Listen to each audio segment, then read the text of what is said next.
Oke, baik. Assalamualaikum warahmatullahi wabarakatuh. Kembali lagi di channel Guru Abad 21, media informasi dan edukasi. Bapak Ibu guru yang terhormat, di video kali ini kami akan share terkait dua kabar buruk nih sebenarnya terkait NUPTK dan TPG seperti itu. Informasi ini akan bermanfaat bagi teman-teman yang sudah sertifikasi atau teman-teman yang belum sertifikasi seperti itu. Jadi harap informasi ini jangan berhenti di Anda. Silahkan Anda share supaya nanti ilmu informasi ini bisa menjadi amal jariah atau ilmu yang bermanfaat untuk orang lain seperti itu. Baik Bapak Ibu, kita to the point. Yang pertama adalah saat ini banyak guru yang lulus pretest ya, tapi harus tertunda PPG-nya karena tidak memiliki NUPTK. Ya, ini fakta di lapangan seperti itu Bapak Ibu. Ada misalnya guru sudah lulus pretest tahun 2019, tapi karena dia tidak memiliki NUPTK maka tidak bisa ikut PPG Bapak Ibu.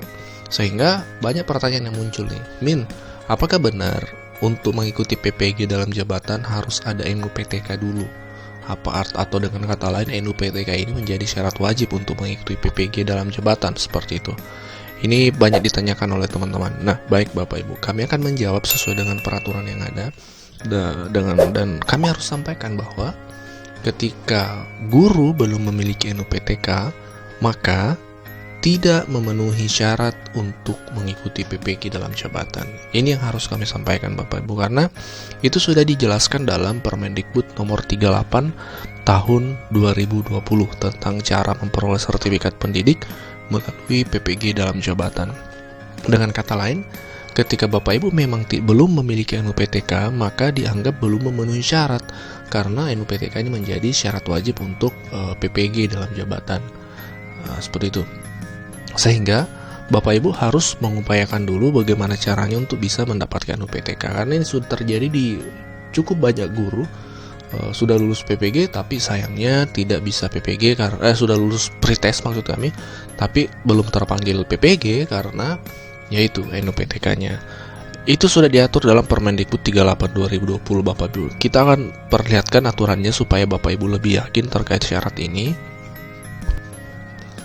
Ya, ini Bapak Ibu Peraturan Menteri Pendidikan dan Kebudayaan nomor 38 tahun 2020 tentang tata cara memperoleh sertifikat pendidik bagi guru dalam jabatan. Untuk mempercepat, kita langsung searching keyword NUPTK.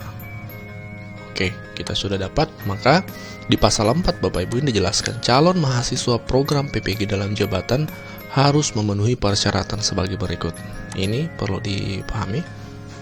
Calon mahasiswa PPG dalam jabatan harus memenuhi persyaratan sebagai berikut.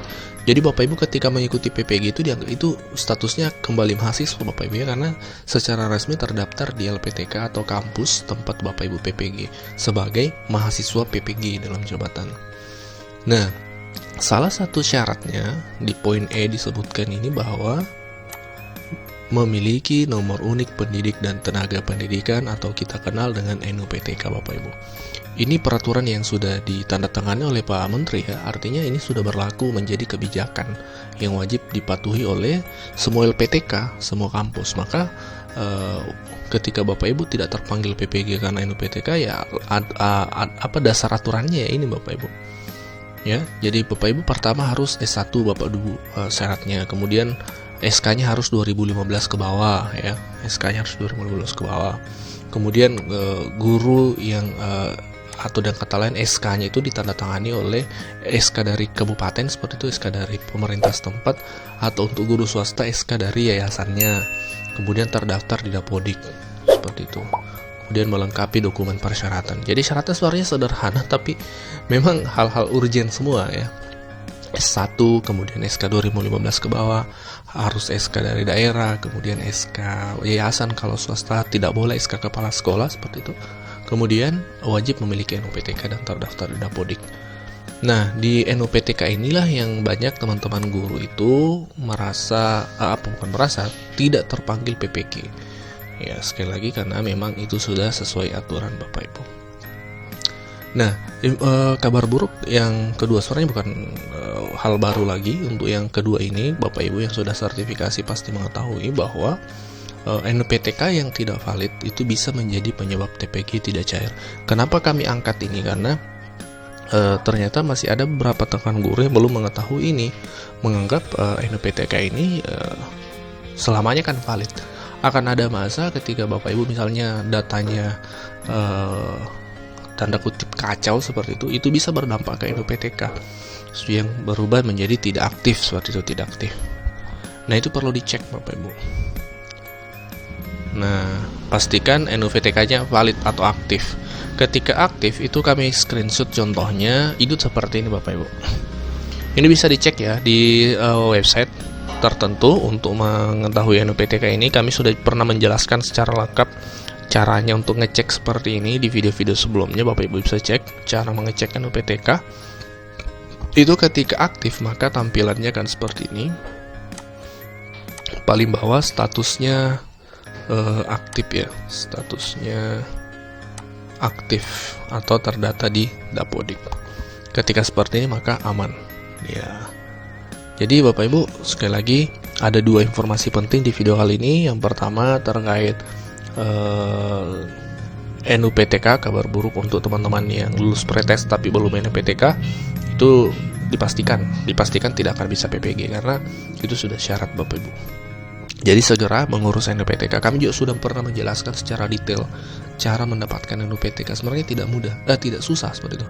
Sebenarnya caranya tidak susah. Bapak Ibu yang penting ada melengkapi berkas saja, upload saja, tinggal tunggu verifikasi dari dinas, kemudian dari LPMP, kemudian tinggal menunggu dari pusat seperti itu. Tidak lama dan memang yang lama biasa di tahapan pusat ketika penerbitannya. Tapi selagi sudah lolos verifikasi di Dinas Pendidikan kemudian di LPMP, saya rasa itu tidak menjadi masalah. Itu tinggal kita menunggu saja, persoalan waktu saja. Yang penting Bapak Ibu sudah melakukan proses mengunggah dokumennya di Verbal PTK, yaitu tinggal konsultasi ke operator. Nah, itu Bapak Ibu tinggal menunggu. Ya, kemudian yang kedua sekali lagi tadi terkait NUPTK ini menjadi syarat penting untuk pencairan TPG, jangan sampai NUPTK-nya tidak aktif. Ya, seperti itu Bapak Ibu. Ya, itu saja 2 informasi yang kami share untuk video kali ini. Semoga menjadi informasi yang bermanfaat. Dan sekali lagi jangan sampai informasi dari dimanapun sumbernya, dari manapun sumbernya, baik dari channel ini maupun dari channel lain yang memang dirasa bermanfaat, jangan sampai berhenti di Anda.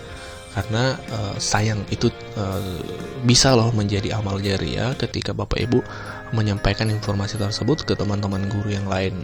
Tapi dengan catatan selagi informasi itu valid dan resmi, jangan sampai informasi hoax ya bisa jadi dosa jariah seperti itu. Ya. Oke, wabillahi taufiq wal hidayah. Wassalamualaikum warahmatullahi wabarakatuh. Semoga Bapak Ibu senantiasa sehat walafiat.